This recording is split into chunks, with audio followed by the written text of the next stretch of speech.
امتى اقدر اسحب بويضات؟ هل ضروري اخد حقن التفجير؟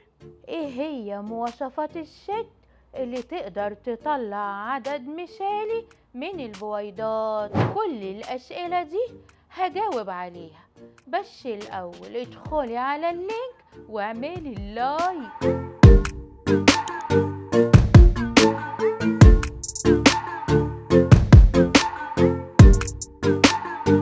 بصوا بقى يا حبايبي، علشان الدكتور يقوم بعملية سحب البويضات لازم يكون مخزون المبيض كويس، يقدر يخرج عدد مثالي من البويضات. وكل ما يكون العدد كبير كل ما يكون فرصة الأجنة أكبر، بمعنى إن يكون عندنا أجنة من الدرجة الأولى، وده بيحصل بعد مرحلة المنشطات.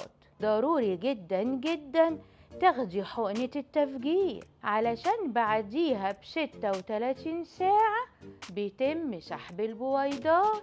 واوعي تنسي تعليمات الدكتور، لازم تكوني صايمة، وكمان تمتنعي عن أدوية السيولة على الأقل ب24 ساعة. وفي نفس الوقت الزوج يمتنع عن العلاقة الحميمة من 4 ل5 أيام على الأقل، علشان وقت سحب البويضات الزوج بيترك العينة بتاعته اللي هي عينة السائل المنوي، عشان بعدها بيتم تلاقي السائل المنوي بالبويضات وبتصبح أجنة بإذن الله. وفي الختام يا رب تكونوا بسلام.